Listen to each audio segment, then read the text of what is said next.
Hey friends, যোৱা বছৰৰ দৰে এই বছৰো মই আপোনালোকক লৈ আহিছোঁ বেষ্ট দুৰ্গা পূজা পণ্ডালছ ইন গুৱাহাটী। প্ৰথমে আপোনালোকক দেখুৱাম মালিগাঁও ৰেষ্ট কেম্প। তো আহক। আপোনালোকে কি কনচেপ্ট লৈছে? কাম চলিছে বৃন্দাবনত এই চন্দ্ৰদা মন্দিৰ মিনি বৃন্দাবনত কাম চলি আছে, সেইটো আমি দাঙি ধৰিছোঁ। আৰু ইয়াৰ ভিতৰত আৰু ভিতৰতো এইটো ইয়াৰ আমাৰ এইফালে সোমাব ইয়াৰ যে আমেৰিকাৰ ইস্কনৰ এটা হেৰি বনাইছে, ডিজাইন বনাইছে। আমেৰিকাৰ যে ইস্কনটো আছে আমেৰিকাৰ ইস্কনৰ ইয়াত পৰিক্ৰমা কৰিব ভিতৰত।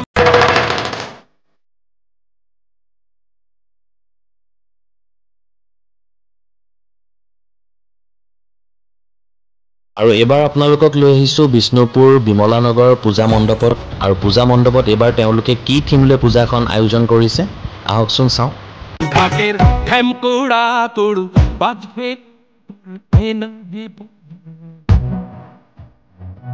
আমাৰ এইবাৰ ছাবজেক্টটো হ'ল ট'টেলি বেলেগ। এবাৰ ৱৰ্ল্ডৰ যোনটো 7 ৱণ্ডাৰ থাকে তাৰ ভিতৰত এইটো এটা কাউণ্টাৰ। আমাৰ এইটো মায়া চিভিলাইজেশ্যন দেখাব।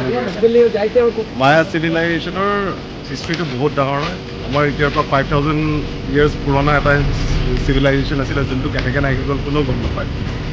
আমি দেখাব গৈছোঁ তাত মানুহখিনি কেনেকুৱা আছিলে, তেখেতলোকৰ ইম্পৰ্টেঞ্চটো কি আছিলে, তাৰ উপৰি ভিতৰত মানুহকেইটা আমাৰ হাইলাইটৰ কাৰণে বহুত বস্তু থাকিব। ইয়াত আমি অৰিজিনেল ফায়াৰ ইউজ কৰিম, পানী ইউজ কৰিম। তাৰ ভিতৰত সিহঁতৰ লাইফষ্টাইলৰ কাৰণে গোটেই কেৰেক্টাৰ্ছবোৰ থাকিব আৰু ফ্লাইটৰ যিমান পাৰোঁ আমি ডিটেইলিংখিনি দেখাব কাৰণে। এতিয়া আহি পাইছোঁ ছাত্ৰীবাৰী কালী মন্দিৰৰ পূজা, আৰু আহক আপোনালোকক দেখুৱাম।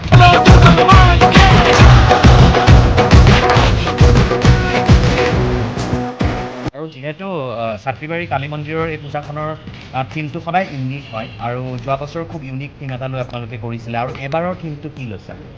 আমি ছাৰ প্ৰতি বছৰে কিবা নতুন দিবলৈ যত্ন কৰোঁ। এবাৰ আমাৰ 100 ইয়াৰ্ছ অফ গ্ৰামাফোন অসমত হৈছে।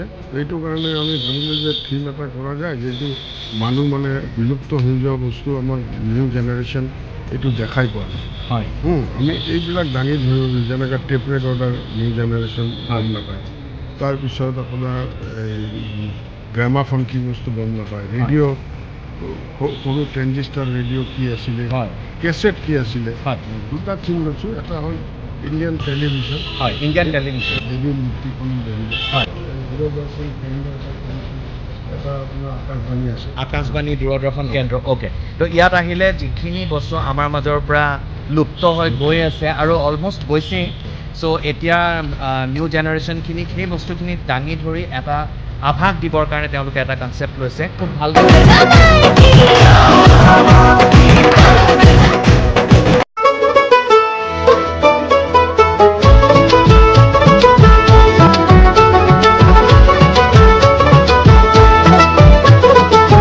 দুর্গার আগমনে উল্লাসে আলিঙ্গনে মহামারী মুছে যাবে আজ। হাতের পিঠে পড়লো কাটি, পুজো হোক জমজমাটি, নতুন সাজে সেজেছে আকাশ।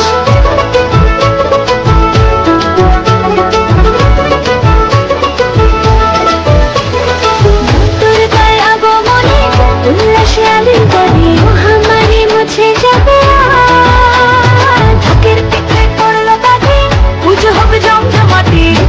Friends, last but not the least, আৰু আমি এতিয়া আহি পাইছোঁ গীতানগৰ। আৰু গীতানগৰত এইবাৰৰ কনচেপ্টটো হৈছে থাইলেণ্ড টেম্পল, থাইলেণ্ডৰ এটা মন্দিৰ। আৰু আজিলৈ ইমানখিনি আপোনালোকক দেখুৱালোঁ গুৱাহাটীৰ বিশেষ পূজা পণ্ডাল যিখিনি আছিলে।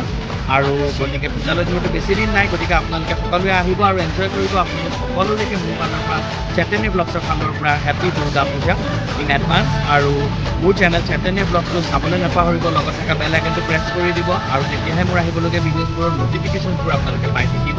গতিকে মই আপোনালোকলৈ লৈ আহিম নতুন নতুন ভিডিঅ', গতিকে চাই থাকিব চেতন্য।